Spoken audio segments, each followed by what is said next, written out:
Oscar. And we're off. Cam, how you doing? Good. I'm in your home territory. In Bali, that's right, yeah. We have a little Buddha sitting here too. Yeah, just great, yeah. Yeah, give it the good vibes. Yeah, very nice. How long have you been out here? Almost 10 years now, which is wild. I did not know it was 10 years. No. it's been a minute now. Yeah. Saw quite a few people come and go, from our team as well, but now you're making it out here, so that's really great. Yeah. It's quite a place.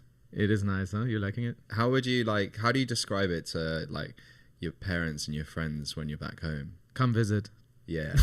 Do they come? Do they come? I mean, how else do you describe it? Just come visit, you know? You see it for yourself. Yeah. I mean, Bali, so, we built a little studio here and also an office, and it's pretty much just in a villa with a pool and a great view, and it feels, it doesn't feel like a city. It feels like, you walk barefoot in the office and you have a good time. I have been there, by the way. Yeah, it is great, yeah.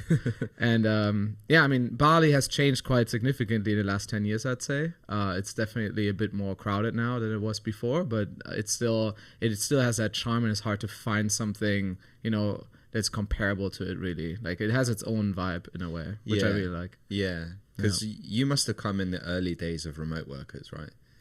Wow, there was definitely people coming before, right? Yeah. But this digital nomad lifestyle, I mean, I arrived before the Bitcoin boom. So and then there was suddenly a lot of crypto bros around and all this stuff, right? Like, that was weird, but you know it is. You were like the dev that could work remotely, but right. It was before anyone could work remotely. In a way, yeah. There was a bunch of surfers here and everything, right? But yeah, it's now there's plenty, there's a lot. I think this lifestyle is becoming more and more, sought after from a lot of people. Yeah, definitely. So, I mean, it's hard to explain why you get drawn out here, because I think for some people it's the absolute, it's not what they want at all. They want to stay in what they know and own a house and go down that road. Yeah, that's fair. But I think you can do those types of things here. It's just a little bit different. Right. I was speaking to your friend who's married and they have a child here. Yeah. And it's they're going to school. Yep. And they've got childcare, and all of those things are not as big stresses for them, which is can be big stresses for people back home entering those phases of life. It's quite interesting. I mean, it has all its ups and downs, right? Like, here it's very affordable to find a nanny, for example. Like, you could have someone looking after your kid in the day. And there's a dedicated person to just do that. If you do that in Europe, in UK, this would cost you a fortune, right? To just have one person, right? You would have to find a spot for a daycare for kids and all this stuff, right? But obviously it comes also with some deficits, in a way, your kid is growing up more in a Asian lifestyle type of vibe, which is different than, I guess, our upbringing, coming from Europe, going here. So I think it comes with trade-offs. I don't know right now about starting a family here, but I would, right now at my part of my life, it's really amazing to be here. So yeah. One of the things I noticed here as well is their culture's not washed out at all. So when they're doing their celebrations, which is more on a... Well, you were here at the right time, because yesterday there was really big ceremonies. Yeah. But I love that they do that. Yeah. And they all just block off the road. That's it's no, this is happening. Yeah. You guys go a different way. I really admire that, because it's in Europe we sort of have our culture, but it's not as traditional, the rituals. We don't really have them. Right. And also, I think in other places where there's a lot of tourism, it kind of almost commercializes the culture in a weird way, and then it's not actually authentic anymore. Here they do that just for themselves, not for a tourist spectacle or something. This is still their belief and their tradition, and which I really like. I think, for example, I have the feeling sometimes in Thailand, the temples are so overrun now by tourists. It's not actually, you sell out your culture to some degree, right? Which is not super great in my opinion. But you prostitute it out. In a way. Kind of, yeah. Speaks to Thailand quite well. Right. Nightlife in Bangkok, yes. Yeah. Okay. It's a thing. All flavors there if you want. It's a thing. Yeah. You just went to Thailand. Yeah, I just came back from a little tour. That was a lot of fun. I love it there. Thailand is probably the most open-minded, I would say, in entire, especially Southeast Asia region, or Asia region. I mean, they're very open-minded in regards to parties. I mean, they legalized weed actually like about They a year did. ago. Yeah. And that's massive, I think, for their tourism and for everything. And obviously to play parties there, it's like a little haven amongst like the Asian like, you know, dance music scene, because people are having a really good time, you know. Yeah, So yeah. yeah. I've seen a lot more DJs come out and play in Thailand, especially Yep. in Phuket. Yep. That seems to be like an increasing trend. Yeah, Phuket now is a little bit like Bali. It has similarities, you know, because it has an international airport similar to what Bali has. It makes a big difference, right? Like that's the reason why in Indonesia, other islands, there's so many islands here that are beautiful, you know, for diving, for surfing, but they're a bit more remote. So it really concentrates in Bali, also because Bali is Hindu. And so it's a little bit more difficult. For example, if you go to Lombok, they also start to have like a more international airport now, but they're just starting to build that up. It's not really that, you know, tourist friendly though, because for example, let's say you want to buy a beer, you could only in Lombok do that maybe at like the expensive hotels. You can do it a little bit how it is like I suppose like in Dubai and these places, you know, you can't buy beer just at a mini mart or something, you know. Here, because it's Hindu, it's a little bit more open for tourism. That's the reason why, you know, I think originally Bali was more like the Ibiza of Australia, you know, where all the Australians just came for having a good time, you know, surfing, having a good party. It's a you know. holiday destination. It's like us It really going is. to Spain or Portugal For sure. or Greece. Yeah, it is. Yeah, we were speaking to a family the other day, and they're like, "Yeah, we just come over with our kids. Yep, love it. know, get a full-time nanny. We go out for dinner. They get looked after. It's great, yeah. Yeah, it's cool. I mean, what a place to come as like a holiday destination. That's Yeah, quite for nice. sure. And I mean, I like it here because it's actually very well connected. I kind of see Bali a little bit as like a base, but I do travel quite a lot. Like this summer, I was in Europe for most part, and then you come back here, go to Thailand for a bit, and you know everything is kind of close in a way within Southeast Asia. Of course, you have the long flights, 18 hours to go back home or to the US or somewhere, but you just have to suck those up and then right. I mean, that's the cost, I think, of being here. Right. I think that's nice though. It's being fair. able to do that is really good. Yeah. I kind of had my first year of doing that properly. Yeah. Being like full digital nomad, because I actually started the year in Thailand. Oh yeah. I was You're right. I was You were at a talking about camp like doing fitness and Muay Thai, and Right. I was working remotely there. Then I went to Vietnam Sick. and the Philippines, and then Yeah. went to Miami for Miami Music Week, Right. which is where we first met actually. Yeah, we met in person there. It was And great. then I was in Europe for summer. But then I had that Asia itch. Of course, man. You just like wake up one Once morning. you come you're out like, here, like I need to go back.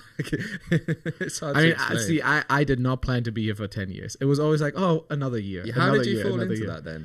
Like, Longer story, but I was backpacking after school. Went on like a long backpacking trip. I was actually in South America for a long time, and then came back and I got a job offer in China, in Shanghai, and I took that offer. It was really cool. It was a great time. I was there for like 1.5 years, but then it kind of changed a bit, and a bunch of my friends came to Bali, and I just went to visit them. Actually, it's a funny story how I end up visiting them, because I was kind of touring as a DJ a bit, and I had a gig planned for Mongolia, and I was on tour. I played there before and it was good, but the warm-up DJ that they had for me was terrible. He was so bad. And then the organizer was telling me, the promoter was like, we booked Diplo next month. I was like, no kidding, like you have Diplo next month? And then I was like adamant about, you need a better warm-up. How about I can do the warm-up set for Diplo? Like I would love to do it. And I was doing it pretty frequently in this club that I was working at in Shanghai. did you warm up for Diplo? They booked me everything. Everything was scheduled. I had the flights. Everything was sorted. I think at that point I was in the Philippines for like another show. I'm in the Philippines, and it's like 3 days before the flight or something. And then they call me up and they're like, sorry, mate, Diplo's management just called and they don't want you to be the warm-up. And I was like, what do you mean? They're like, you look too similar to Diplo. They don't want you to play. I was like, what does that have to do with it?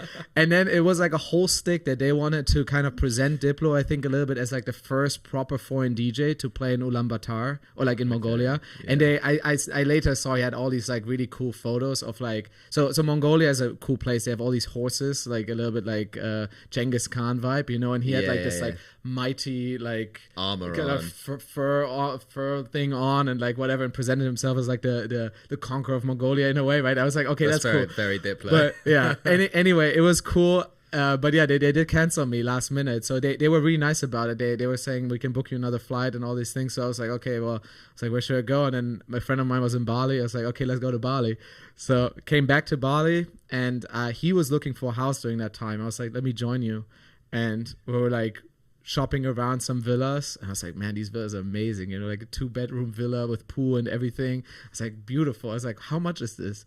And then they told me like this many millions in rupee. I was like, oh my God, how much is that? I put it in my calculator. I'm like, what? That's like less than I pay for like 1-room apartment in Shanghai. I was like, are you kidding me? I'm gonna move out here. So then, you know, a decision was made, like move my stuff over and then kind of build a base here. I called my good friend Alex over. We built a studio here, and since then kind of just extended it year over year. Kind of thing. I love that, man. Crazy, huh? Yeah, and you met your now fiance. Correct. Yeah, we met about 10 years ago as well. So probably she's also a big reason I'm still here. So. It's cool. great. Yeah. So you really have like that Indonesian like connection now, in a way. Yeah, for sure. That's cool. Yeah. That's really nice, man. Yeah. But so Diplo is the reason you're here. In a weird way, if all connects, then for sure. Yeah, you know, you never know how all the decisions. I don't think I met him in person. I've seen him live. But yeah, I've never like really exchanged anything with him. No. His Instagram's always quite cool though. Yeah, he's always doing it's really cool stuff. I always remember like being a kid and he did that BlackBerry advert. Do you remember? Oh, maybe I do. Yeah, I was remembering the cinema. He did like the BlackBerry advert and it was really cool. Dope, I was like, who's that? Yeah, he's doing cool stuff. It's always fun watching him. He's doing all the crazy stuff at Burning Man, and like I think he.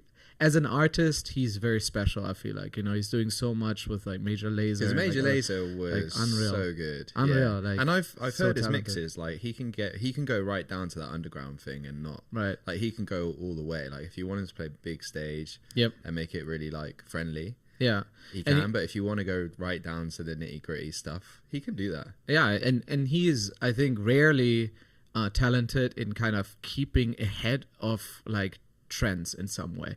Like I don't know how he does it, but every time he comes up with something new, it sounds fresh, and then, you know, he's almost like a trendsetter in a way. There's a few artists like this, and he's like one rare occasion, I think, that can continuously do that. You know, some people have like their moment, and then kind of, you know, they just ride that forever, you know. But I feel like he keeps moving on and it develops, and I have a lot of respect for that. You know, that's like actually really hard to do. Yeah, it really is. Another example of that would be Scream.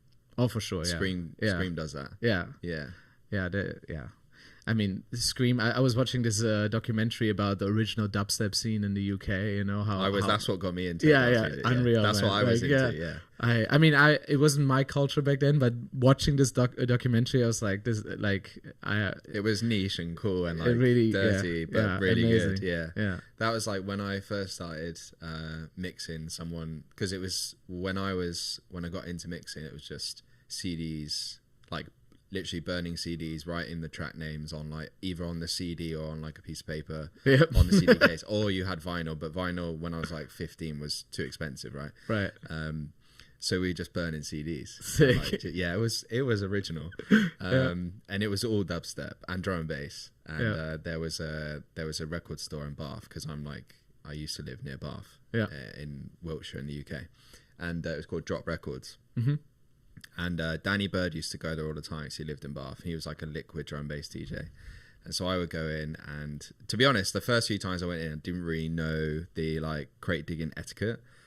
But if you go in consistently, the guy who owns the store will start to recognize your face, and then he will like select some tracks for you. Give you the better ones, taste. You know, and like that's the original like recommendation engine, right? And it's, like that is wow, the first one. And it's like almost like the best one as well, because he'd give you a stack of vinyl, and then you'd be like, you play them, and you'd be like, these are all sick, yeah, Dope. And then you'd be like, I'm buying all of them. It's so good. That is such a ritual. I think that's lost. I feel like that is so lost, because being like mixing and being a DJ in its early days was so like tactile. Yep. So you're really in the physical world. You're in record stores. You're finding records. You're digging, and then obviously like the move to digital, still really good, but kind of took away and made you more introverted and like forced to be in your room on a screen, and you lose that tactility of like touching the records and going out into the world and doing stuff. Yeah, I also have the feeling sometimes a little bit more force-fed music, instead of you digging for it, I know in Berlin, for example, like the techno scene in Berlin, there was always like the one day when they get the new vinyl shipped. And then literally it was like, as you said, like a ritual, like all the DJs in town would just like on that day be there, and dig through it, and you like connect, and just like exchange, like how was your day week? out. Exactly. Like, and you just, you network in a sense, like in the record store. It's such a cool thing, right? Nowadays you receive so much music, like it's almost like it can be a little bit overwhelming at times. It's also harder to value it as well. Exactly, yeah. Because when you're touching it, you look at the artwork and you're like, oh, that's really cool artwork. So you even take a moment with the whole thing put together. You're like, oh, that's really cool. The way you put it onto the turntable. Now, I wasn't really a vinyl DJ, because I was more like CD. But I still collected vinyl for a bit, and it was a very, I remember in those early days, like 15, 16, 17, like that was my thing. That was my jam, like going to buy vinyl.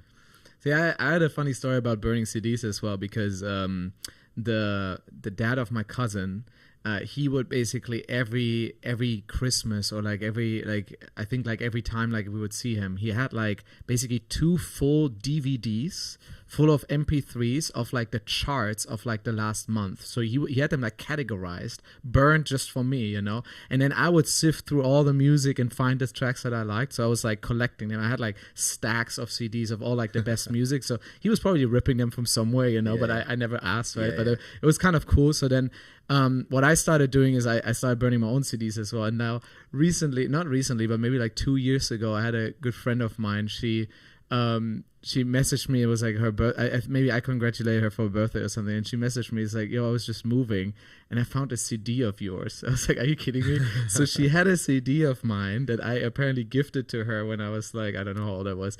And it had a handwritten track list with every single song that was on the CD, with like, and I still remember a bunch of these tracks. I was like, wow, so she was like, I'm going to keep this because it's like, probably that's your first record that you ever, put out officially. I was like, wow, that's wild, actually. I love that. Yeah. Were you mixing CDs as well?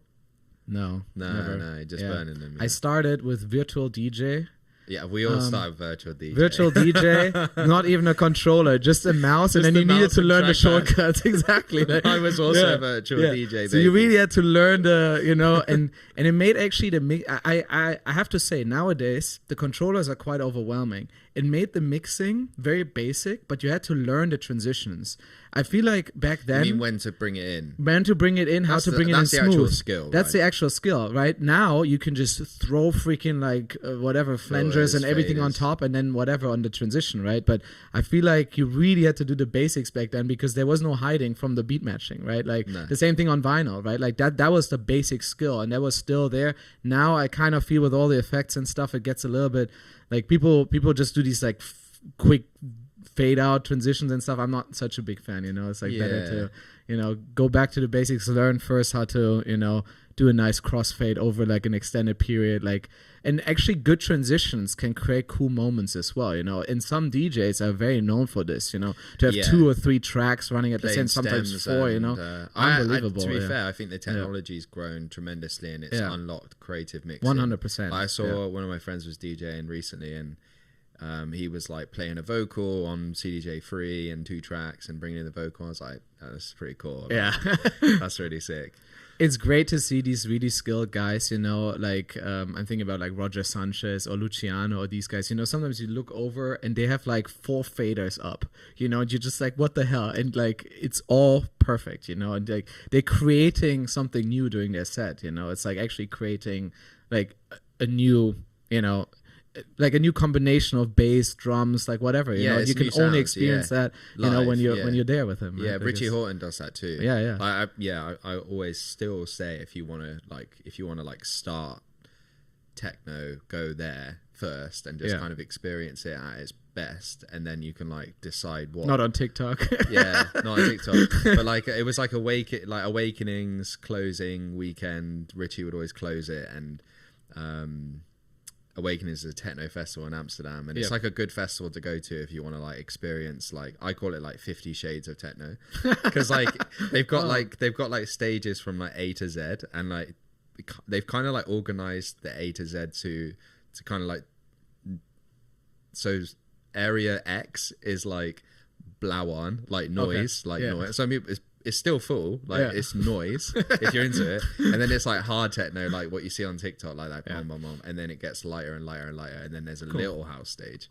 But Richie Hawtin always closed it, and I went like 3 times in a row, and it was always a masterclass. And I'd tell everyone who I'd come with, I was like, you have to go to this thing, and then afterwards they'd be like, yeah, like techno's really good. I'm like, yeah, like if you can like connect to techno and sort of you know, tech house is cool and house is great and all of that is really good, but when there's a good techno DJ, it's kind of like no other experience. Yeah, I agree. Richie Hawtin delivers on that. Yeah, it's true. Yeah. It's kind of it's raw, right? Like you really get into the grooves and into the, you know, the vibe, and you don't need so much stuff on top, you know, with like top lines and effects and whatnot, you know. Just, exactly, yeah. You just it's raw, and like it just keeps driving you, you know. It's amazing. Yeah. You know, I think I need to experience some of that ADE. I feel like a lot of people that have been in the electronic scene for an extended period, they all connect on that level. Like, and that's what makes, I think, electronic music so universal. You know, I think it's so amazing to, you know, that the feeling on the dance floor. I feel like that connects everyone that's in this industry for longer than 2 years. You know, like, there's like a reason why we keep going. And it doesn't stop, and you don't like retire from it, because there's a sort of thing where you're like, oh well, you know, electronic music, that's what you do when you're young, and then you settle down. It's like, no, really. It's part of it now. It's just part of your life, and you just keep going. Actually, it's really interesting to see these conferences like ADE or you know, IMS. It's interesting, right? Because I feel like the first time I went to any of them was probably also about 10 years ago. And, you know, I was definitely the young kid on the block, you know, and you were like just a hustler, you know, kind of like looking up to all these guys, right? Like, and you're trying, you know, to set up a meeting or something. Most people ignore you, right? There. Yeah, right. Yeah. But it's important that you do that, right? Like for anyone else out there, right? It's so important that you do that, because only like this you build a network, connections, you know. And it's interesting now to see actually there's like a lot of like the same person and people that like were there 10 years ago that I was looking up to. They're still there, and they're even like bigger now than they ever were. Grown. Like, everyone's growing in this, right? Like, and it's but now obviously I'm also in a type of position where like people are more coming to us, you know, and that's also great, you know. Exactly. And that's and then it's interesting, right? And I love ADE especially because it's like 5 days or 6 days of like very intense kind of productive time, like from networking to meetings to parties to, you know, the whole, I don't know, the whole setup is so perfect because it's like an entire city just like, you know, is taken over by almost the entire industry, which is like very cool for Amsterdam to like make that happen. Yeah, they've got a long history in dance music. And it's a perfect home for that event. 100%. I think this one will be the best one we've attended as well, because we've kind of got to a place where we're doing our first event there with Label Works and now Mix Mag, which is cool, and we've got DJs playing, and then got some t-shirts to give out. Sick. It's just like, I saw the merchandise. We got the new merchandise now. Yeah, we got. I love it. I love some merch on the way. I was actually rocking it like 2 days in Thailand. I love it. Oh yeah, really cool. Yeah, we've got like new black t-shirts with the logo on it as well coming. So we'll give you one of them. Sick. But going back to like that 10 years ago, then so you got into doing YouTube stuff first, right? That's correct. Yeah, actually, I started off, that was longer than 10 years ago. That was like, I was like 15 in my bedroom kind of thing, you know. I think the very first time I connected to electronic music was in Brighton, actually. No way. Yeah. In the UK? Yeah, so I grew up in Belgium, and then my family moved back to Germany, to Munich. And basically, while my parents were organizing all the move, they were just sending me into like a summer camp for like a month in Brighton. And it was a great time. I had such a blast. So cool. Yeah, I was like 15 years old, but they started organizing all these parties for us as well that you could attend, I think, without alcohol. But like it was, you know, and then that was right at the time when there was like Kid Cudi, and then there was like David Guetta, you know, like Crookers. Yeah, all this stuff. Like it was unbelievable. And like I was so hooked on electronic music after this, right? I was like, okay, and then basically right after that is when I really started, you know, on Virtual DJ, just making these mixes. Yeah, I remember. And I started uploading them to YouTube, And on YouTube, back then, YouTube was more of a smaller community, and they started to take off. There was not a lot, like now, there's so many mixes, right? Everyone has a radio show, everyone has like a podcast, everyone like uploads all the live sets from all the shows that they're doing, and it makes sense. It's all for content, right? But back then on YouTube, it was kind of a wasteland when it came to especially DJ mixes. So I started uploading these mixes, and that channel grew to over 100,000 subscribers within like a little bit over a year, I think. And that was one of the top 100 channels in YouTube in Germany, which is like 100,000 was really like a lot back then. Yeah. And then that got taken down. Basically overnight, like a label, I think one of the major labels, I can't remember, they were just like not having it because, well, I was obviously using some vocals or whatever that they licensed, so just gone. I was like, damn. And back then I was doing it with like two friends, and they were a little bit, I think, discouraged by it, and also maybe a little bit worried, because it is licensing issues, like there could be like a sort of like legal implications for it and stuff. I was like, okay, let me try it again, but this time I'm going to try to reach out to the labels. So I started a new channel, and I started reaching out to especially like the electronic labels like Spinnin' Records, Armada, and try to set up like licensing agreements with them. And after some time, they warmed up to the idea of like, hey, this is really good promotion, right? Because I would put the track list, I would put the links to all of like the songs in the track list, and some of these mixes, they had 10, 20, 50, some had like almost 100 million views, which is insane. That channel grew to over 1 million subscribers in less than 2 years. Wow, okay. Which is That's like massive growth. Wild, right? Yeah. So the thing is, I never earned a single cent from this because everything is claimed by the labels. YouTube basically has a pretty elaborate like content ID system. They will find everything, and then they basically, any monetization goes out to the labels. If you're unlucky, the label decides that they want to block it, and then the whole mix, just because of one track, actually gets blocked worldwide. And that is still a problem nowadays, For actually. all mixes. Yeah. It still kind of is a problem because you obviously have like whatever 90-minute recording at like ultra or whatever, and then there's like one label that just decided like, no, we're not having it, and then this whole thing gets taken down, right? And then you need to like bargain with them. Is that still happening now? It can still happen, yeah. So you kind of, in a way, for anyone that does mixes now, I recommend to first, upload all the tracks just like without mixing them that you want to use for, if you do like a prepared mix, just to see if like it's available at all, because otherwise you put a lot of work in for it just to be blocked, I think most labels now are okay with it. Like they just want to monetize it, and that's fine, right? But anyway, never made a cent from it. And then essentially at that point I was living in Shanghai. I was like running this like studio and working in this club, and I was kind of like, I got an offer for the channel essentially, and I was like debating it, and I ended up selling that channel because I was worried that, it could get taken down as well at any time. All that it would take is like one label to change their opinion on this stuff. And, there was also more other channels coming up doing something similar. So I was like, okay, I can use that money and, start something new. And I ended up selling it. So it was a good initial capital, that I then gained. And then actually I ended up doing the exact same thing, but with more channels. So because I had all of the connections and all of like the licensing agreements, I actually approached YouTube in Asia. They're sitting in Tokyo. And I asked them if they would be interested in basically creating what is called like a multi-channel network on YouTube. It's like a content management system where you have multiple channels and you license their videos. And this was very popular previously. Like there was some really big channels, like for example, Machinima was one really big multi-channel network. Oh yeah, I remember them. Yeah. Machinima was primarily for gaming content. Gaming, yeah. So they would like license, let's say like GTA, or there was like Portal was like a really big game and stuff like this. And then only if you are in their network, you were allowed to stream these games or use them in your videos. And otherwise, they could block you for like copyright infringement, right? So it was like a good idea to have these networks because YouTube didn't want to basically take care of like it all themselves. They basically just created, like they had basically sub companies taking care of licensing in a special like department.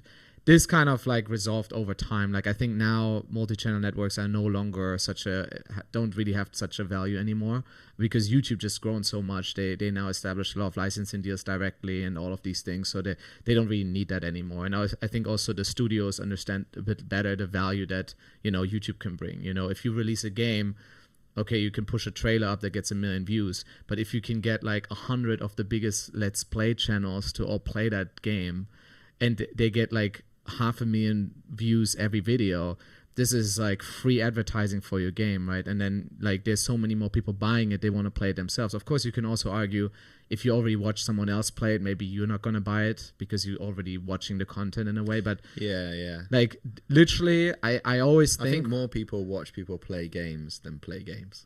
That could be true on Twitch and stuff like this. It is very true. But ultimately, for example, there's so many success stories like Minecraft. Like Minecraft is grown from a community of just like this like open source idea, right? Like you build a community, you allow people to enhance your game, create mods and all this stuff. It's such a cool vibe, and it's been going as well for like 15 plus years, I think now at this point, right? So, well, anyway, to make this a bit shorter, I ended up creating a multi-channel network for music, specifically for DJ mixes. I used these contacts that I had, right? And then we had like 200 channels, I think, at the prime, and we made around 200 million views a month at the prime. That is a lot. Yeah. And we were able to monetize part of it and pay our channels part of it. Most of it went back to the labels, of course, but we were able to monetize part of it. But it ultimately led to, YouTube went through like a pretty big transition at some point. They call it the adpocalypse. It was like some drama about some YouTuber that kind of kicked that whole thing off. Probably people know him. His name is Logan Paul. Oh, right. He was kind of the one, I think, that kind of initiated that entire thing because there was like ads running in front of like content that wasn't really, ad friendly. And then there was the New York Times came out with articles about like Coca-Cola advertising or something like this showing up in front of terrorist content or something like this, and it was like there was not much policing on it, right? Yeah. And so YouTube had to backpedal massively. And what happened to us was I didn't really care. We make our commission. If the ad revenue is lower for a couple months, I didn't care. It's like we adapt. But the big labels, they didn't want to adapt. They're like, why is it so much less? Like, what happened, And then, some of it like backpedaled. They're like, well, then this is not worth it for us anymore and all this stuff, and I already felt all this pressure. So ultimately I ended up selling the channels and the licensing agreements to a bunch of like basically to another network that was much bigger than we were. So you managed to exit twice though. Right, yeah. Once for my own channel, right? And that could have also been taken down, right? It was a little bit of a gray zone, right? Like not in a gray zone area because we licensed everything, but like licensing agreements, even the really big companies like Spotify, like YouTube, they all are under the same pressure, which is they have to renegotiate all these licenses about twice a year, with all the majors, and they do a lot for them, right? Like I think with Universal, for example, who are like the biggest content owner in music, of commercial music, they're putting hard pressure on all of these companies to ensure that they have like priorities, like especially for playlistings and algorithmic priorities and stuff like this, so that their content is being surfaced. And of course they have direct ins with all of their editors and stuff like this, because of course that's kind of their leverage that they have, and they pull on that, right? And of course they want to, it's in their own benefit, but also their artists, right? So for us as a small network, in an industry that is maturing faster than we can like develop, I think it was the right decision to exit and start the next thing, and now I'm doing Songstats, so like it just kind of kept evolving, but it was always a connection of tech and music for me. So it's always been that. That's really cool. And you were a dev as well, right, along the way? I mean, like for the longest part, more like project management, like not so much like on-hand developing. And then I really started like on-hand developing much more as we build out Songstats because it was so necessary. And it really accelerated stuff more and more. So I mean, but I did, sometimes I feel weird about the current like youth generation, like. So I think about this sometimes. So if you think about like technology, and like I always thought about it as like a productivity tool. Like on my computer, like back then, it felt like I can like hack into stuff, Like if I think back, there was like this one like game that I was playing. It was like an online game, like I think they call it MMORPGs, like a multiplayer online role like play World game. of Warcraft. Yeah, something like this. It was a bit more niche than Did you ever play World of Warcraft? Not really. My friend, it was too expensive for me. You had to like my parents wouldn't have it, right? But I played like a free version, RuneScape. right? Yeah, no, a little bit like in between these two, right? Like RuneScape was a little bit too retro for me, but yeah, I don't know. So I was the one kind of like creating like some hacky websites for it, like with some hacks of like how you can like. So they had all these items that you had to pay for to like make your character look cool, and I was just like, okay, well, it's actually such an easy like texture swap that you can just have on like a RAM, like you just manipulate the RAM of like the game, and then you just swap the texture and stuff. So other people wouldn't see it, but you would see it, so it would look cool for you. So then I like wrote all these hacks, and they were like used by so many people, and then it was really funny actually. And then I had a blast with it, and we were managing at some point like a lot of them, and it was kind of a cool vibe because this game was developed in Korea. And then they had like we found out that they had like a test server in Korea with like new content, and we somehow got on it. Like a friend of mine somehow got on it, and then we would like check all like the new content that was coming up, and we would like leak it to like the European community, and like everyone got so hyped. And then but apparently the European publisher didn't really like that we were doing this. But honestly, I can again just say, all these things, and now companies are doing this on purpose. They just benefit the vibe, and the hype about something, right? Like now some companies leak things on purpose, or like they leave out a phone or something because they know people gonna talk about it, right? And back then it was the exact same thing about that game. We definitely helped for the success a little bit of it, I would say. So even though we were kind of maliciously hacking into certain things, but but that's how I go about pretty much everything. And I think the big difference now is that I feel like kids, they see a phone, and the phone they grow up with the phone. It's not like a work in progress thing anymore, and they just see it and they consume, and they don't produce. Right? Yeah, they don't create. Yeah, they're not creators. I mean, they might unless they become a content. Creating content has its True. I think creating content is really cool, and like everyone should create content. All I hear these days is build your personal brand, create content. And it's like, yeah, but you can also learn the code and make the platforms that give people reason to create content, and that's even more exciting. And it is a better skill, I think, to learn than to be in front of a camera. Everyone wants to be a YouTuber now, or a TikToker. Or an Instagrammer. Learn to code and become independent. Or make music, or just something that has like, not so rented. Right. Because what it does is it kind of like, it reinforces those platforms to become more of the internet. And then they are monopolizing the internet. So it's like you're in a mall, and like that's all you know of the internet. And it's like the internet is big. Like I've been in some weird places on the internet. Yeah. And like you go I used to go to more forums and stuff when I was younger, when these sites were not around, and I've been through like Bebo. I wasn't MySpace, but I was Bebo and like Facebook version 1. But now all it is Instagram and like TikTok. That's like the internet experience, which is it does make you feel like. And I spoke about this the other day on Instagram. Ironically, I said, one of the first things I do, sometimes I don't do it, but a lot of people I think would fall into this, especially millennials, is we open up Instagram and like just have a little scroll. Right. And like that scroll can kind of taint your day.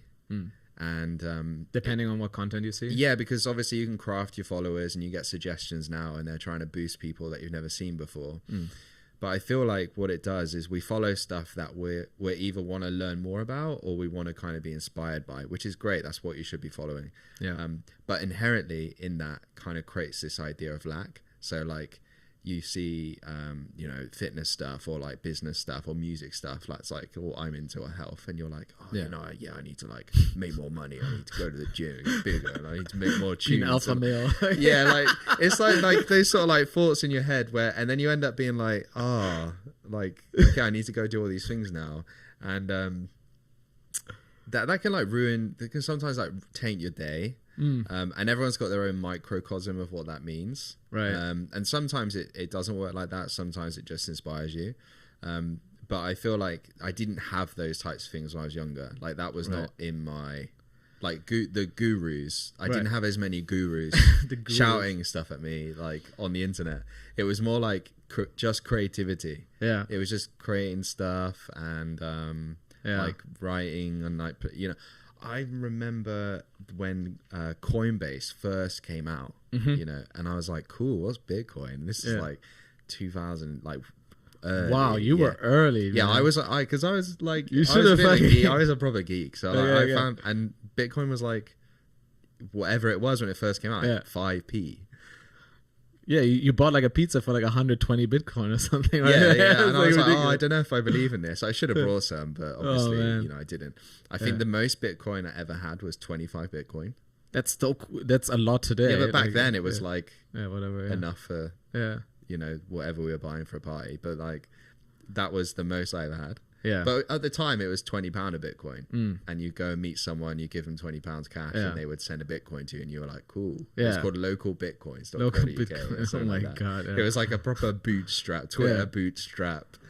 I mean, there's still people that are like having some sort of like encrypted hard drive or something, where that guy's like, still looking in Wales for it somewhere. Exactly. Had 200 Bitcoin. Yeah, exactly.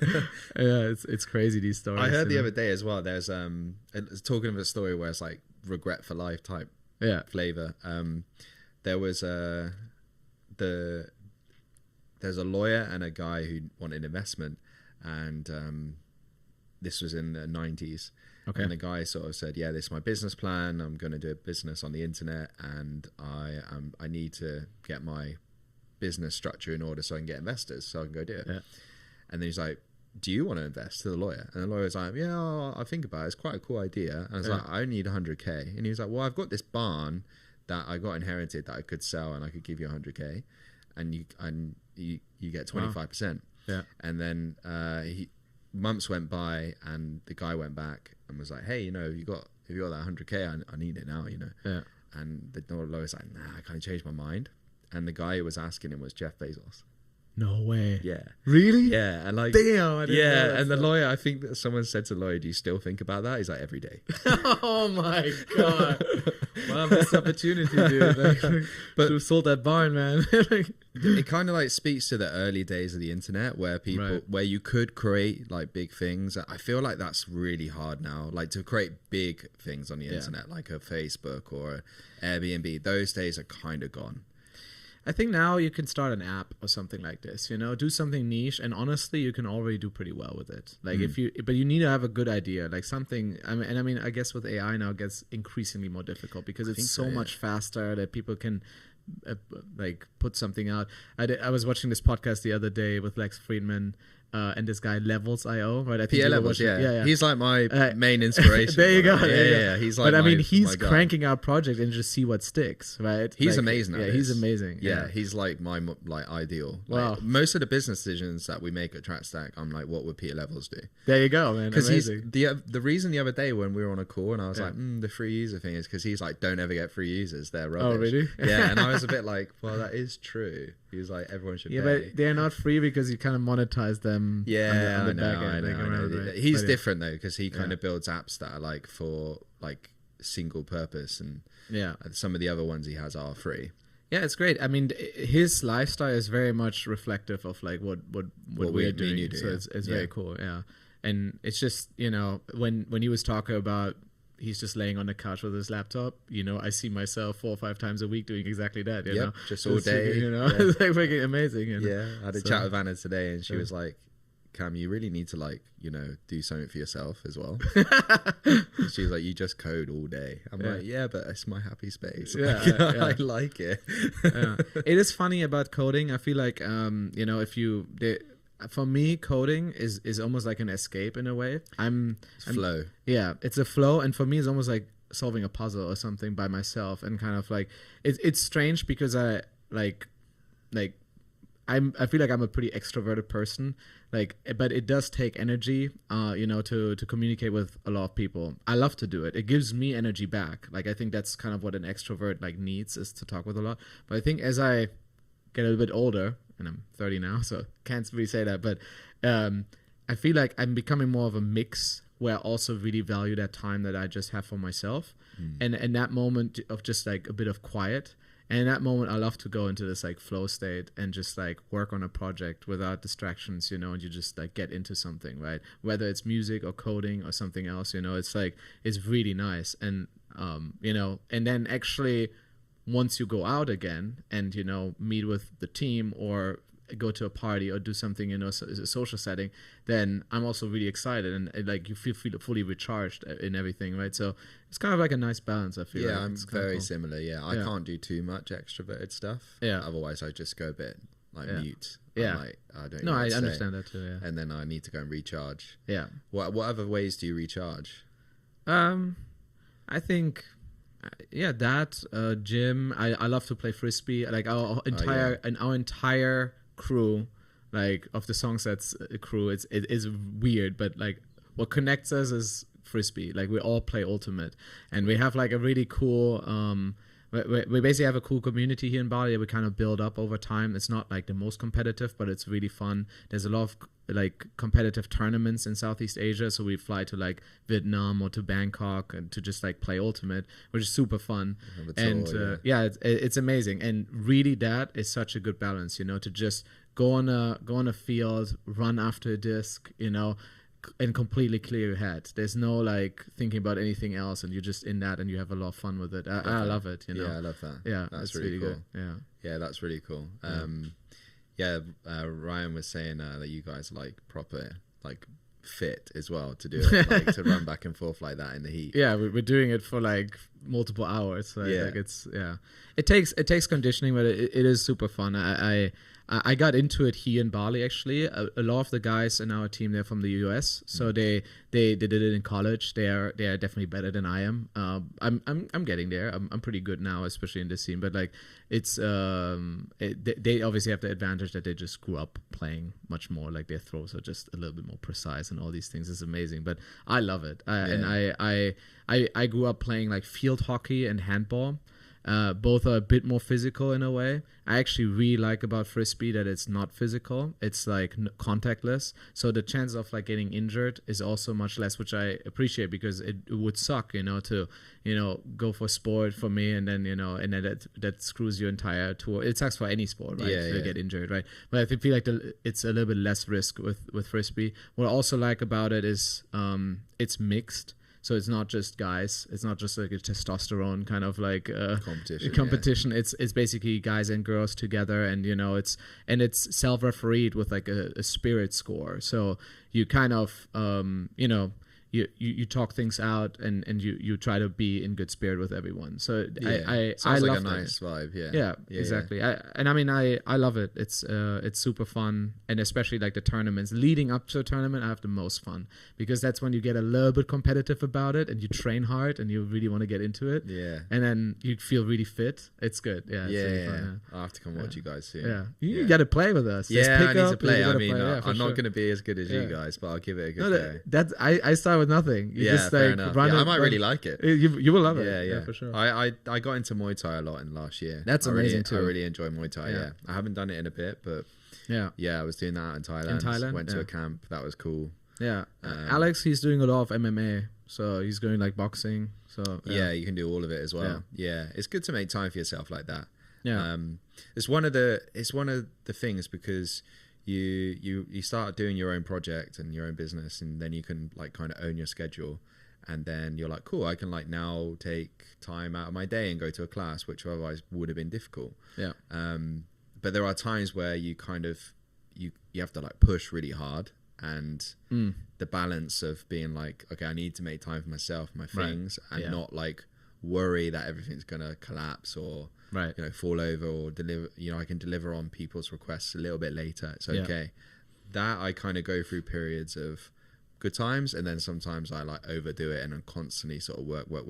Yeah, very interesting. I feel like as you know, as we both are growing companies, it's like a bit of it's like a learning curve in terms of managing people, but also your time and also stress levels. I think like usually I'm really good at it. I think it's a great skill to have, you know, to just, you know, absorb information, kind of process it, kind of, and digesting it in a fashion where it's like where you're not getting too anxious.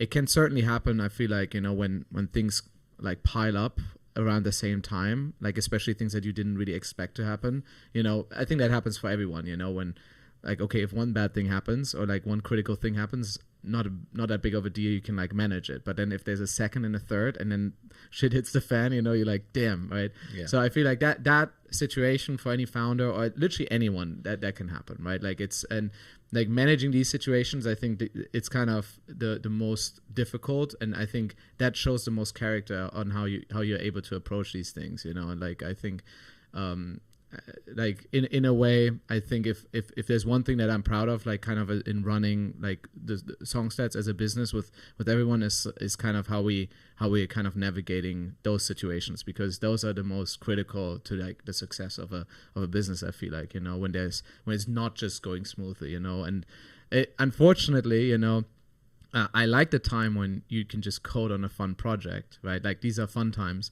But unfortunately, as someone who's like getting reported to, like I always work on the hardest problems, you know, or you need to manage the hardest problems, right? The hardest problems will always land on my table, right? Like, and then obviously maybe not me by myself, but then, you know, we talk it through with the team or whatever, right? But like, yeah, the easy support request, I'm not even aware of, right? Which is great that I'm not aware of it, right? But like the difficult things, you know, and some of them are just chores, right? Like, and you just have to go through them. I do them too, yeah. You know, and that's just, you know, it's fun times when you can code on a cool new project that you're really excited about. But then there's also just these weeks where it's just like a shitty migration because someone changed something, and you know you need to.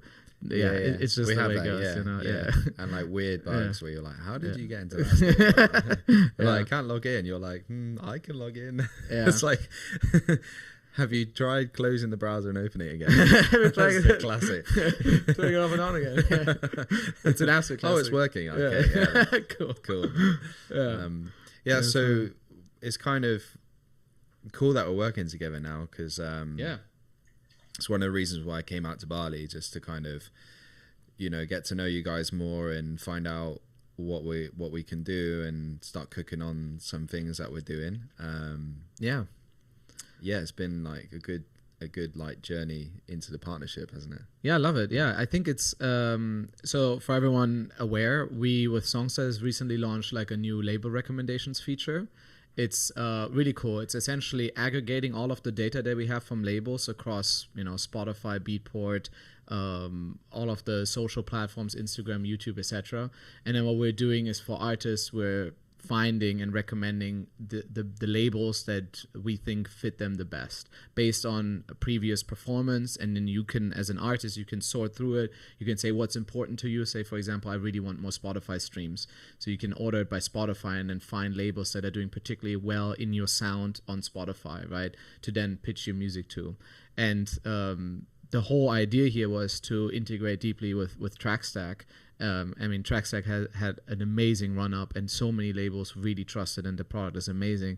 And what we want to do, and what we did now, is allow people on Songstats basically to sort by contact option.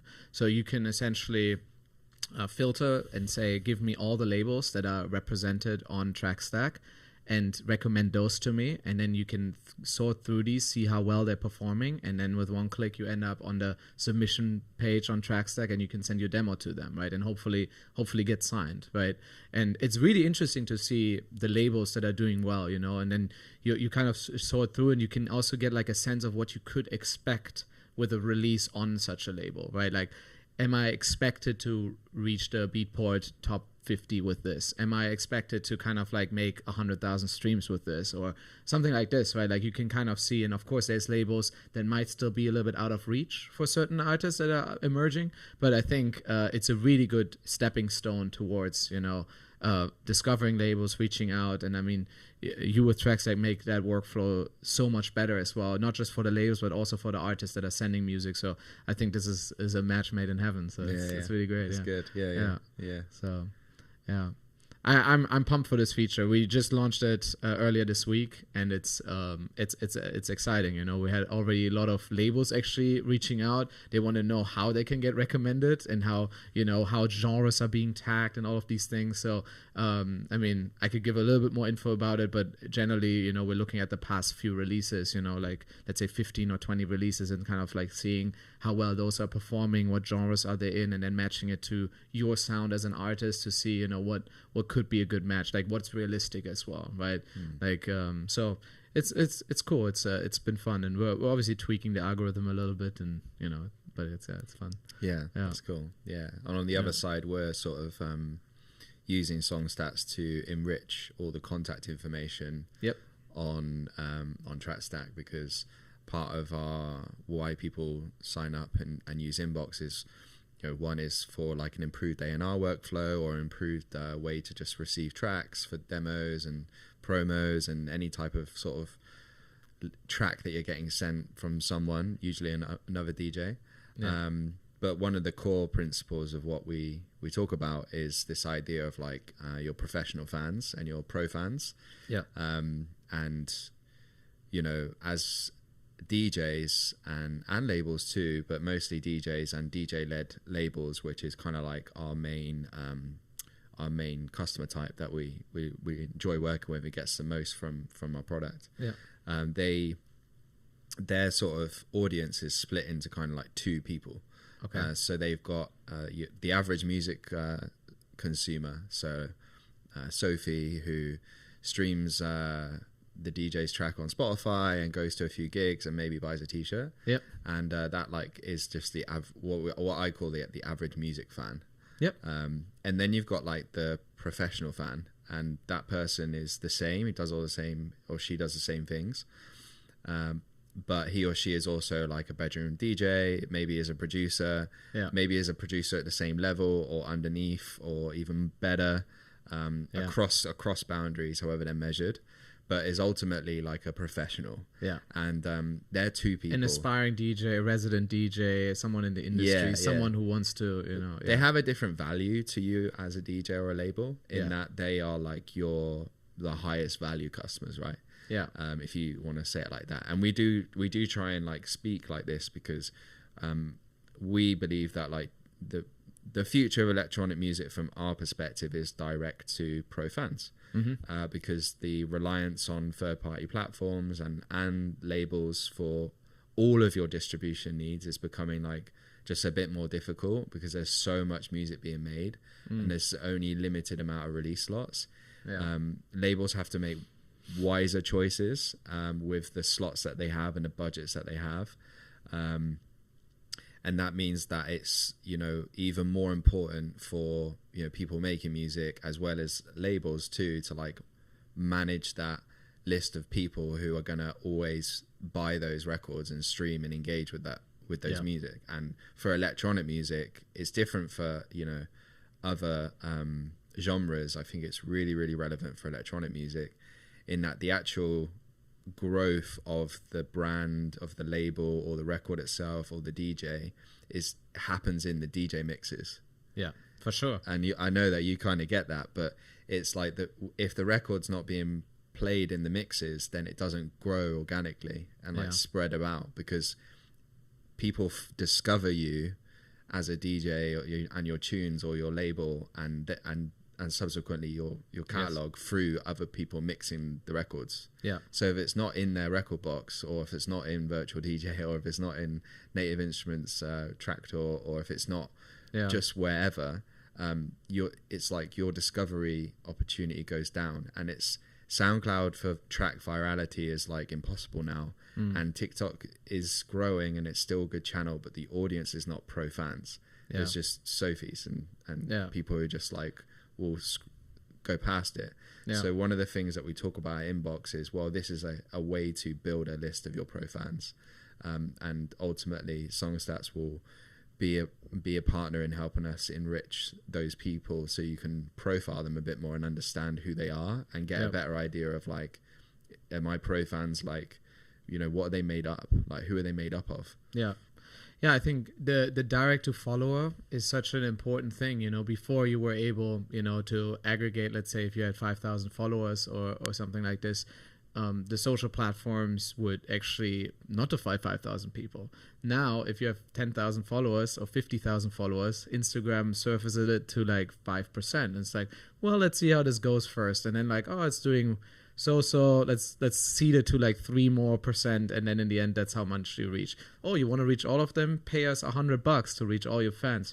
It's like, yo, these are people that decided to follow, right? That's the essence of the word, right? But then they don't even see your content, right? It's like very strange. So I think the approach of like actually being able to communicate a little bit more with these like core fans that really are the essence of what like your brand is, because ultimately those are the people, and DJs are influencers nowadays as well, right? Definitely. If they pick up your track and play it to another audience, there's more people shazamming it and all of these things, right? It's like it's spreading. That's the discovery. Yeah, that's how you grow as well. Yeah.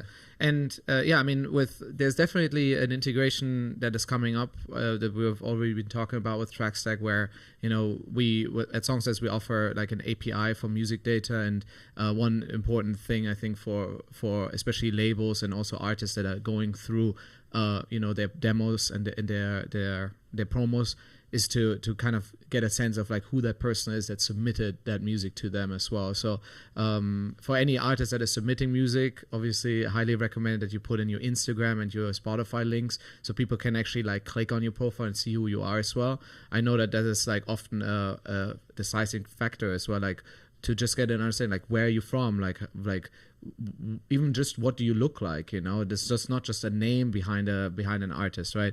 But yeah, we'll be able to kind of like see how many followers you have on Instagram, how many monthly listeners you have, so that like artists can then as well like easily like sort through and kind of like get a sense of like who are the biggest profiles that recently submitted music to me, and that's up to them to kind of decide how they want to sort through all of the music they're receiving on TrackStack. But I think it will be really helpful to get a good sense of all the good music that's coming in, and also seeing immediately when like let's say there's a big artist sending you something, you're like, oh, I definitely want to check that out, right? Like, yeah, definitely. Yeah, that's cool. Yeah, it's very cool. It's actually the funniest story about this partnership I feel like is how there was this like full circle moment for me about kind of like how we connected, and then understanding how TrackStack actually came like about, because here in Bali we now have a lot of big international DJs coming through, and one of the people that came like more frequently now, but for the first and second time to Savaya, was Jamie Jones. And packed. Like I've never seen Savaya so packed. Like I didn't like. There was probably like I would say 2,500, maybe 3,000 people there, and it's actually not that big of a place. And it's like, I mean, he's loved. His music is incredible. So, and then I went to this studio. It's called Aya Studio here in Bali. It's a friend of mine, Karsten. He's running a label that's also on Songstats, and just visited to the studio, and he was like, oh yeah, Jamie Jones was here like the other week, making music. I was like, wow, that's cool, like sick. I was like, damn, next time next time call me, I want to meet him and stuff, that's really cool. But then he was like, yeah, and then we were just talking. He was like, yeah, he was telling me about this like new software he's involved in developing. And it's like a really cool thing, for artists to listen to demos like on the fly, like literally on the fly. Like you can even listen on the plane and stuff. I was like, wow, that's super cool. I was like, so he was telling me all about it, and I was like, wow, I really want to try that out. But he was like saying he's just doing it for himself or something. I was like, okay, well, that's cool. So then 2 months later or something, I suddenly see like invitation, like a launch of a new product. I was like, wow, this looks cool. This looks so sleek, like really cool software. So I immediately send an email to Cameron, and Cameron like reaches back out and sets me up basically with my TrackStack account. I was like, wow, this is cool. Like, I'm getting set up. I was like, I love this. This is such a cool thing. So I immediately, I wanted to jump on a call and, talk about it and only when we were on a call and you mentioned to me that Jamie Jones is involved, it like clicked. And I was like, damn, that is the software. That is TrackStack that Carsten was talking to me about, that Jamie Jones was involved in. I was like, wow, this is such a full circle moment. And so I knew about it before most people, but I didn't put A and B together for some reason until we were on a call finally. And I was like, wow, that's cool. Yeah. So yeah, I love it. Like your UI and user experience as someone who's building products as well is just so thought through and smart and great. Yeah, I love it. Yeah, appreciate that. Yeah, it's great. Yeah, it's been a journey. Yeah, I could tell. Yeah, it's amazing. It's like the longest journey. Yeah, but stunning, like beautiful. Yeah. Like has taken me and George, my business partner, to some beautiful places with each other and like, you know, on our own. Yes, like me here now and him doing his thing and having freedom to, you know, pursue what he loves as well, which is also writing code and like doing things on his own like schedule, right? Because we were like developers working for other companies, which was still great. You know, working as a developer is always great. Yeah, I've never like had a bad working environment. Like the baddest it's been is when another developer critiques my code. Like that's about as bad as it gets. Where I'm like, maybe I want to write it on 4 lines, not 2 lines. You know, like, that's like as bad as it got. Which was cool, but I think, always burning between me and George was like this Peter Levels lifestyle, probably more for me than the nomadic side. Yeah. But yeah, when we started TrackStack, it was literally just a product for Jamie. He was just like, "Can you build this like for me?" And we were like, "Yeah." Like, we had COVID, and then although we had like an idea that it would be something that initially it was gonna be like just a page with just the world's best DJs on it and only them. Yeah, and you could just send music to them. I was like, yeah, let's just do that. I mean, it's ballsy, but like we got one, so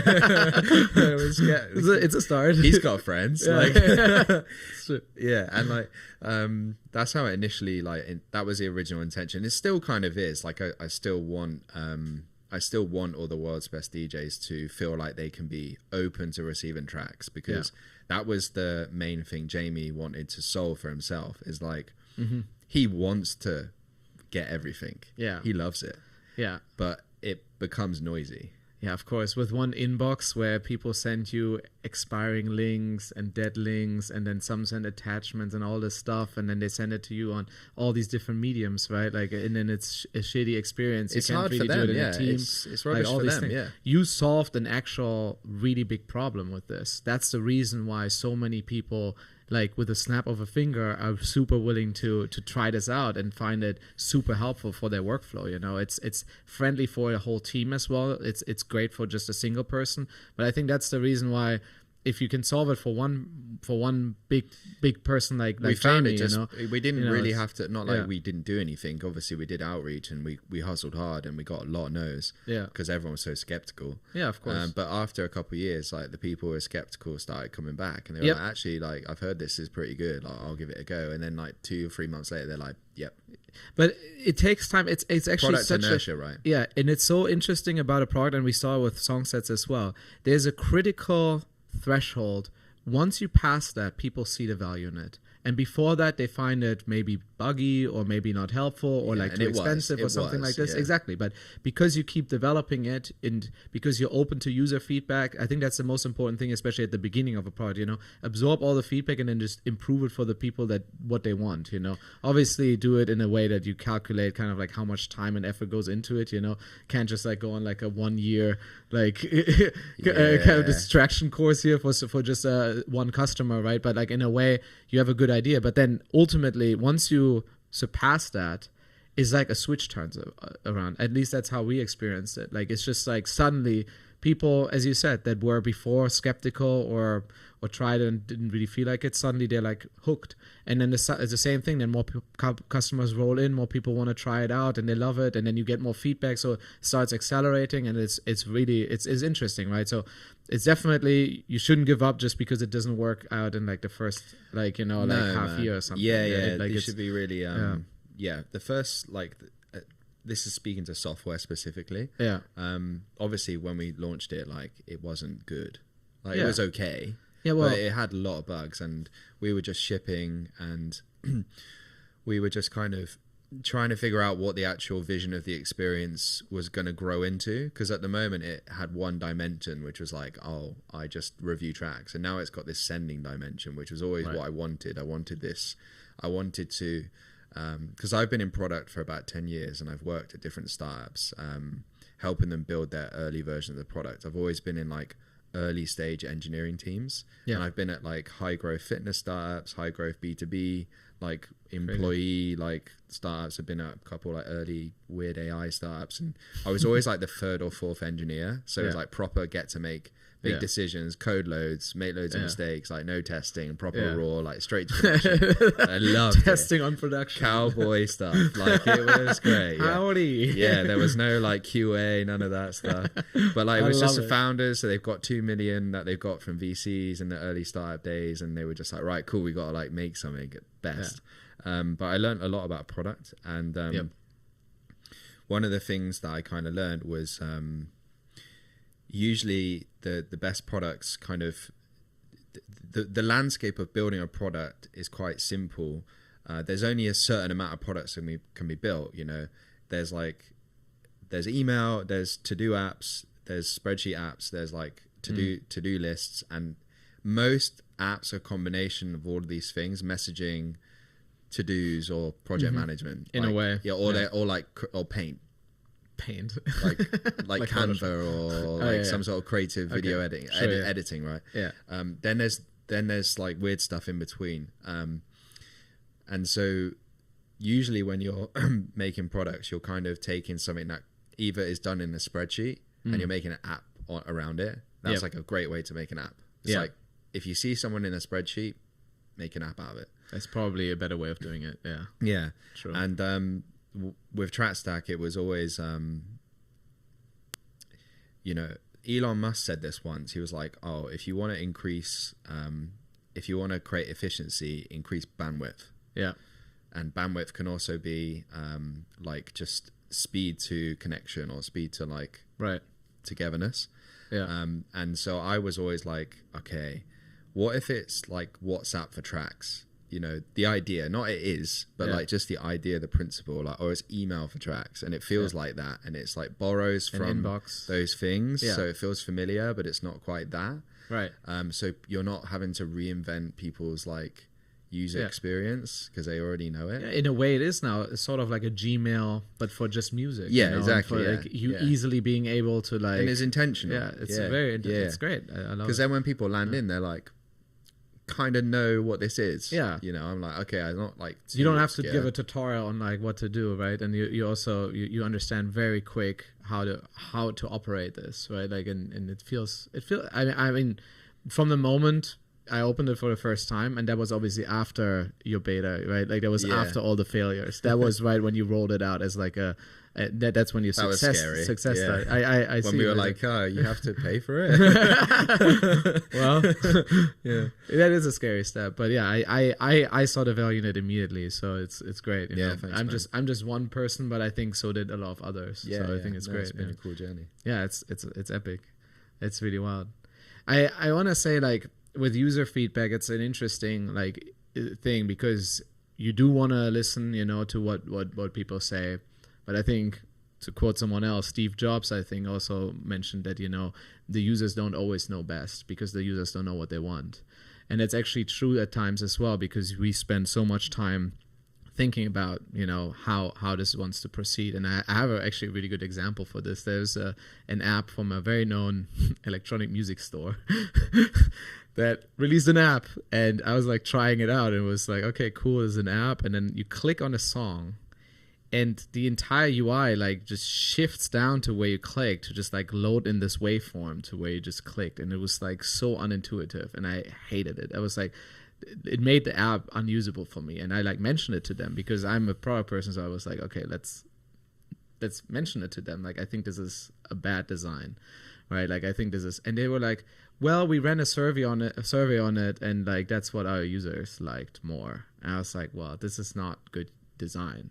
Like you should never like on like, let's say you click on an element, make that element disappear like that, or like shift it in that moment, because ultimately that's so unintuitive and it like only causes confusion. And actually in web development, Google or like Google Chrome will penalize you on it when you have shifting elements on a website, like especially when it loads. Like let's say it loads in a photo, and then like later, because content above it loads, it shifts it down.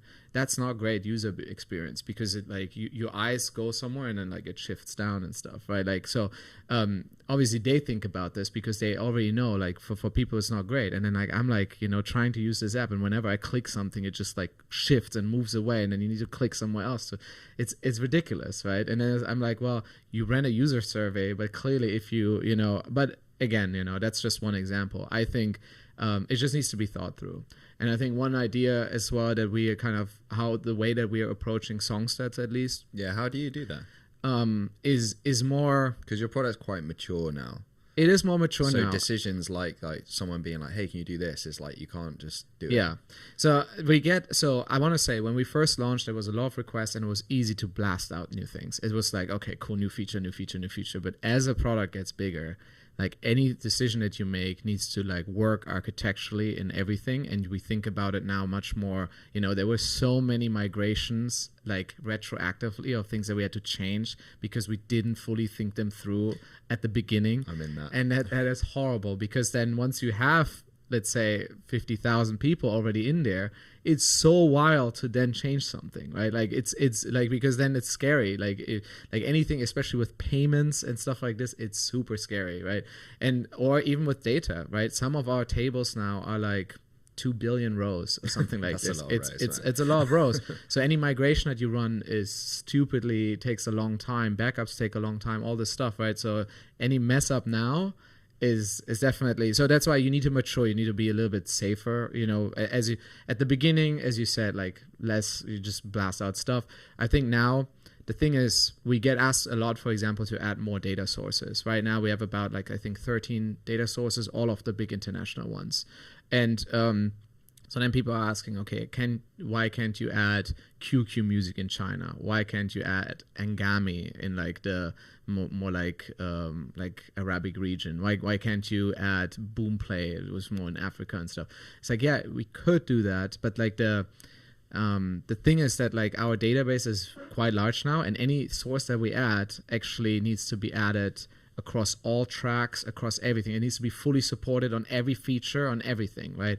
So doing it is like quite the elaborate, like you can't just do it. It's an investment, right? Like it's an investment in time, in maintenance, especially because like any source that you add is maintenance, right? Like you need to make sure it's working across all the features and all these things, right? So we are more aware of this now and careful with this, and really just add the things that really interest users. So I think at the beginning, if you have a product with just, let's say, one function, if you add a second function or a second feature, that's a value add of like 100%, right? Because you basically double what you're offering. It's great, you know, and the people maybe pay the same, so it's like great. Now we have like 2 features. It's great, right? But then if you add the third feature, is a value add of maybe like 50%. If you add a fourth feature, it's 25%. Like it becomes less and less like the more features you have, right? So, and especially now, little things that we're adding, they're like adding less than 1% to the value of the user value, to the product, right? Yeah, the incremental. Yeah. So now the features that we're more focused on like a monthly or quarterly basis, I would say more like a quarterly basis, are like features where we're confident that they bring maybe 5% value add, if really lucky 10% value add or something, you know, where it's like significant impact on a lot of users that, you know, find it useful, you know. Label recommendations is one of them, you know, where we think it's a big one, you know. We worked on this for multiple months on the back end, you know, integrating with you as a partner, you know, making sure that that's all working. We need to port it down to the mobile app, all of these things, right? Like it's not like let's release this feature, right? Like there's a whole like chain of like things that need to be right and sitting there. The biggest one that we did launch this year was radio stats. Yeah, and that was also big. Yeah, that was huge for us. That's a whole new product. That's a whole new product. Yeah, it's 2 years horizontal, but it's a new product. Yes, and that is like 2 years in the making, you know, or longer even. You know, we talked about radio since the inception of Songstats. Yeah. People were asking about this. Radio is a really hard problem. Radio essentially think of like Shazam, right? It's in technical terms, it's an n+1 problem, which essentially means it's like an exponential problem, right? If you have, let's say, 10,000 tracks that you want to monitor, you need to fingerprint these 10,000 tracks. Fingerprinting basically means that you kind of like condense them into like their harmonies and into their sounds. That is how Shazam can detect patterns basically in music, right? So if you have, let's say, 10,000 tracks that you're monitoring and you want to monitor that on one station, that's like running Shazam basically on 10,000 tracks, like in real time, right? Because it's a data feed.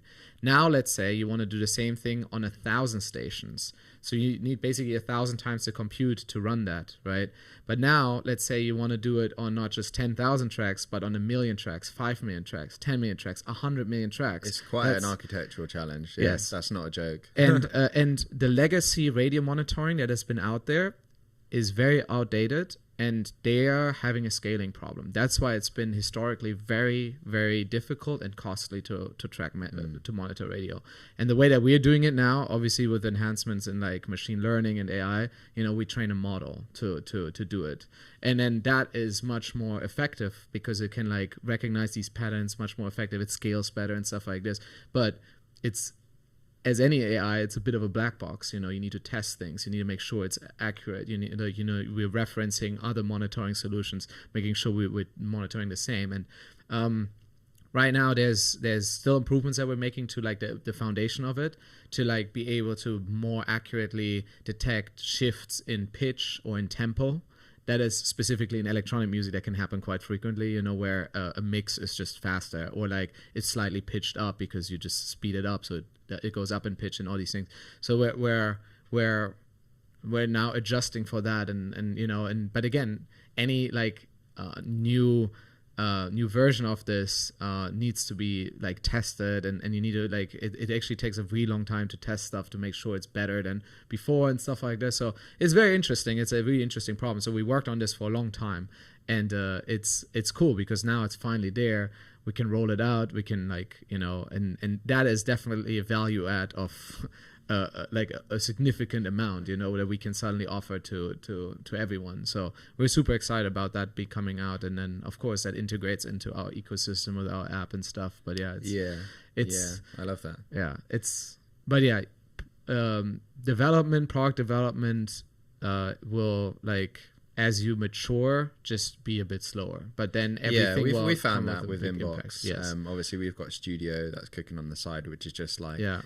But you just launched that as well, like soft launching it now, and that's beta, cool. It's great. We've launched it with two businesses now, which is amazing because they're like, you've got like the top end of the spectrum and then like the mid end of the spectrum, and then we're bringing on individuals, and it's mad, like it's really cool. I think our biggest challenge now is figuring out how we bridge the experiences so it's easier for someone to kind of activate these products and get into them. So thinking about whether Inbox is kind of within a sort of shell of a platform, and then you can go out of Inbox and into these other products that we're bringing, or whether they're all completely separate, kind of like what you did with Radio Stats. It's like radiostats.com, Songstats. Yeah, actually, I mean, we pretty much only did that for search engine optimization, actually, which is so interesting. Yeah. Right? Like, we could have just integrated into Songstats, but it would have gotten a little bit lost because it's just, as we talked about, then it's just another source. It's just one more out of 13 that are already there, right? But that's a little bit like there was so much effort put into this, and there's like literally dedicated other services just for radio. So it didn't make sense for us to only do that as like an integrated thing. So it is its own standalone product, but it does integrate fully with Songstats, right? You use your same login, you use the same mobile app, you receive the same notifications, it like connects, right? And I think that will ultimately probably be the same with TrackStack, where you have these different services that you offer between Studio, Inbox. I know that you talked about Elevate a little bit and a few other things. That then, you use the same account, you can switch between, they can like interlink, they can like maybe push people from an inbox, from a promo that they submit to a studio or something like this, you know, so it stays in the ecosystem, right? And that's valuable, right? Yeah. I think Intercom did it really well when they introduced like help docs and some of their other, because they're like, originally it was just chat. Yeah. And then they introduce help docs, and they have another product for support. And then the actual app itself kind of expanded out, and you could kind of switch on these products within the core product. Yeah. So they kind of and then that's how their whole billing model worked. And it's like, oh, you can have which products do you want to turn on, and then as you get this bundled price. Yeah. Which is like that's a really nice way to do it. Instead of having like 3 or 4 subscriptions in different places. Yeah. So these are things that we're thinking about. Like, we want to obviously go more horizontal and offer people unique, products to solve specific challenges across like a DJ or label's career chain. So, right from demos, promos, but then, making educational content and selling your professional services. And, other things that we're thinking about doing. It's like, starting from a simple app and then like bringing that in without diluting the original app and making that really good. Talking about app, you got a mobile app coming up. Yes, we do. Mobile is crazy, man. Like, I don't know how mobile guys do mobile. It's so, I remember like working with the native mobile guys in engineering teams and always being like, oh man, that's hard. Like, that's that it's hard to make a good mobile app. So when I use a good mobile app, I'm like, it's very talented. Like Instagram and stuff, like, fair enough, like, it's serious engineering talent to make that work. Yeah, it's interesting because a lot of apps seem simple, but the simpler they are, the more thought went into it, right? I agree, I mean, that is a little bit of a philosophy with Songstats as well. We could give much more customization, allow people, to filter by like specific date ranges and do all of this stuff, right? But like ultimately, I feel like we want to be more a little bit like the Apple instead of like the Android like operating system for like music, where we make the decisions and like we really evaluate the decision of like, okay, we give you these options. You can, let's say, scope in on 1 week, 1 month, 1 year or something like this, and then these are the scopes that we give you, and you should get all the value information from that, right? Not like a range and then like a date picker and all of these things, right? Like you could do that, and I mean, maybe other professional tools that's helpful or whatever, I mean, we do offer an API where if that's really important to you for your own dashboard, you can import our raw data and then you can do that, right? But like, I think especially with a mobile app, you need to be so specific about each. You have very limited real estate of like interaction and what you want to display and stuff, right? I've seen, I mean, I've been testing it a little bit, your app in the beta, and it looks great. It looks amazing. It feels really good. So I think we take pride in the Songstats app. I think you can be proud of the test flight version right now, but it will come out soon. We need to get it out. Trackstack, yeah, we've got all your feedback to implement. That's been a bit some of it. Yeah. Whoops. No, it's good. Yeah, no, I think the other thing about like when you build a growing product is it kind of grows outside of like you need more help. Yeah, you can't do all of it on your own. Yeah, and that can be a journey of like bringing in developers, and it's not just you, and because you want to build more, you want to offer more, and you want to do more. Yes. That's been a journey for us. Scaling is difficult. Hiring is hard. Finding the right people that, for us, I think it's important, for us, the culture is super important, especially in music, but also, I talked about how Frisbee connects a lot of us and stuff, it's like, I feel like the culture and the friendship between the team is actually, for me, even more important and even more fulfilling than to do something together and then kind of all be involved in the success of a product, because then everyone's engaged and wants to do it. And I think with our entire team and also what I've seen from your team, like everyone is like very self-driven, very autonomous in the way that they handle things. And that is so important. We pick makers like us. And you need someone like this, because you don't want to be the supervisor here. You want to say like, hey, this is a cool idea. Like, how about you go into it and build it, create it, right? Like, I think that's how you want to approach things. And I mean, you need to find the right people.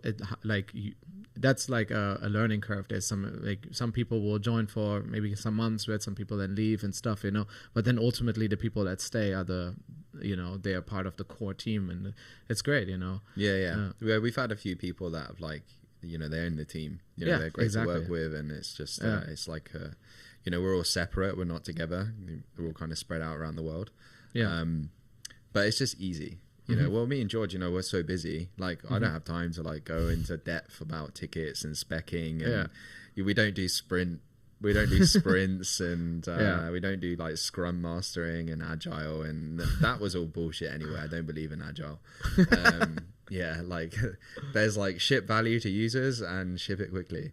There's like, that's what I believe in. But granted, agile has its place when you are working with thousands of engineers, but asynchronous working, right, is like, we have like we use Linear, which is like Jira, and it's just a, you know, to-do list with issues. A bit like Trello as well. Makes sense. And you know, if you've got your own way of organizing your projects, then cool. Like, we don't need to see it. I guess that the delivery is on the PR or on the link when you're like, hey, have a look at the preview link before we like ship it to production. I think so.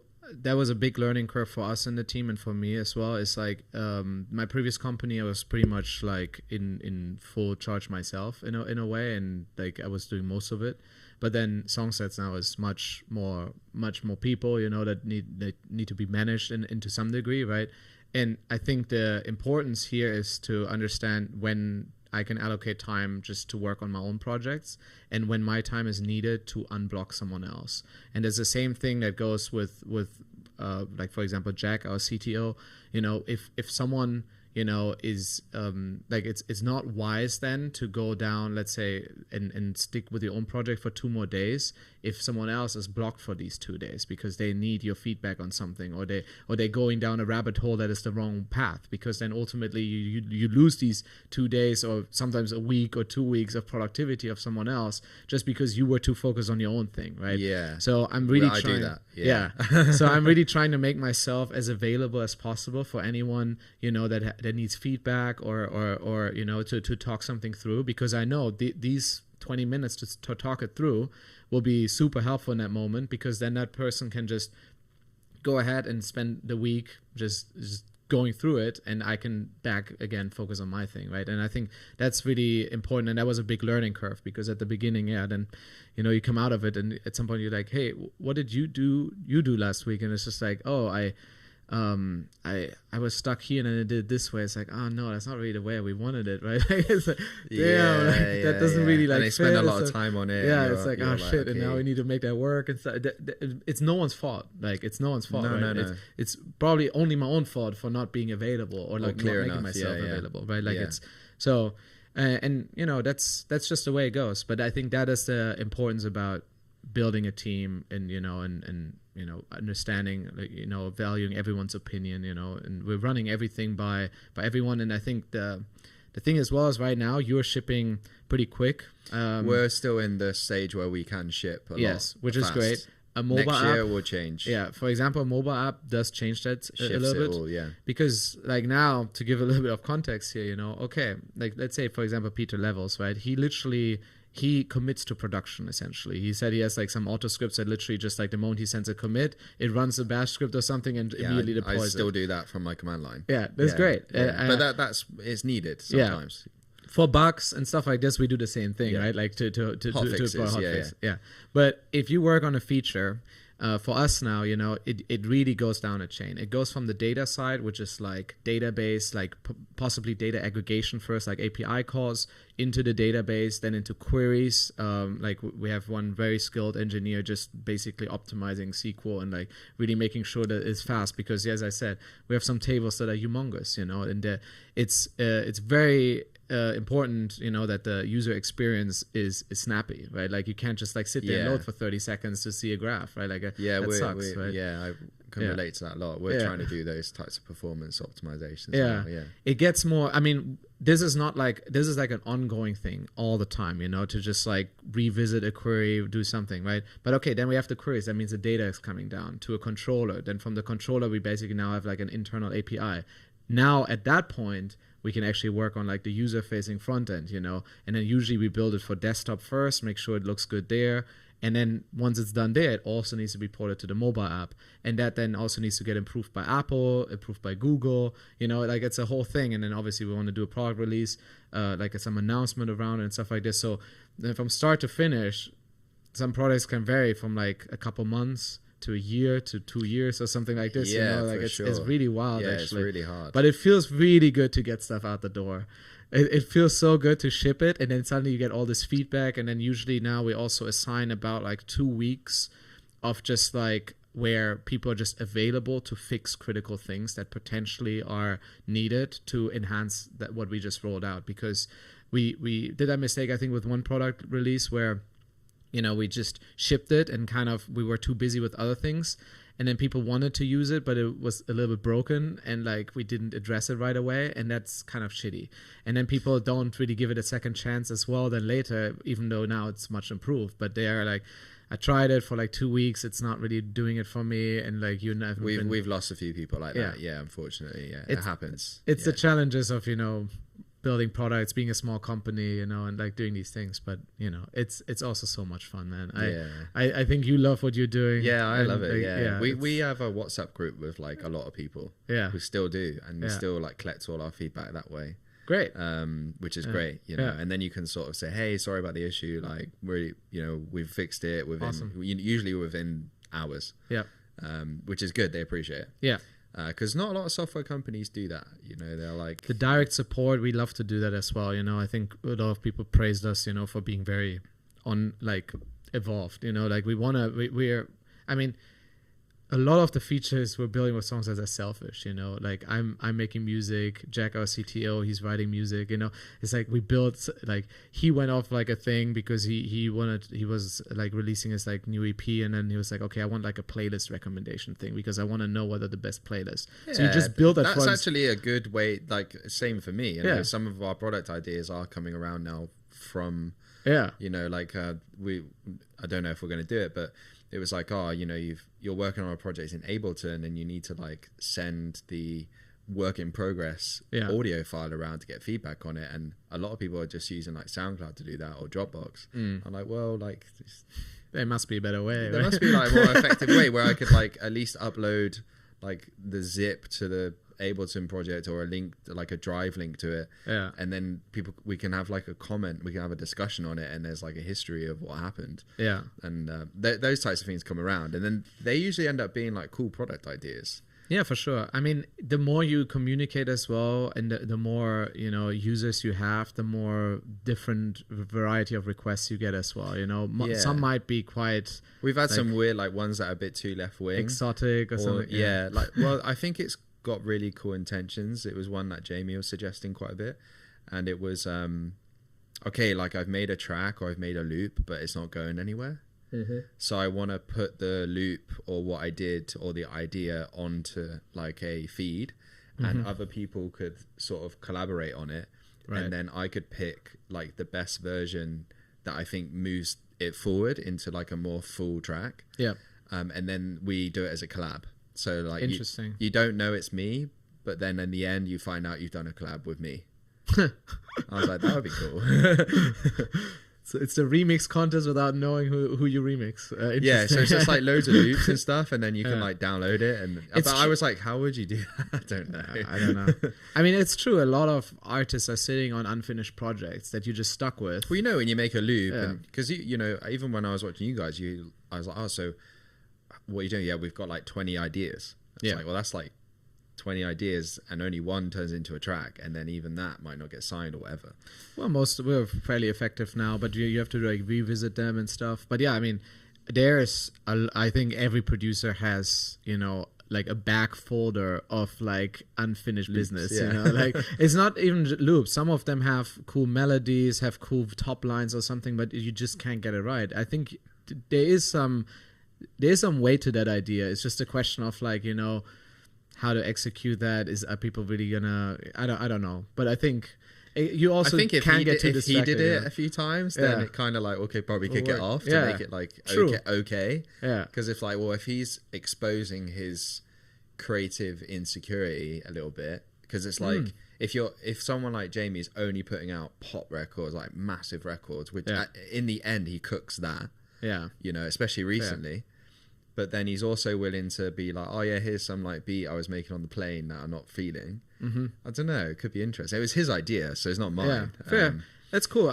But it's like, how do you know, obviously we only have limited time to invest in For sure. these things. So we have Well, to. for anyone out there, the next Yeah, there you levels, go. here I'll you go. put We you give in that for you touch for with free. him. I'll put you in touch with him. You can go build it. Tomorrow you have like 100 like emails. It was like, I want to be in touch with Jamie Jones. Yeah, great. It's classic. Of course you do. Wow. Yeah, man. Yeah, it's good. I like it. Amazing. I've been learning a lot with AI as well recently. That's my new thing. Writing code with AI is a bit of a game changer. I don't know if it's making me lazier or. It is weird once you sit in a plane, you don't have internet connection, it doesn't work.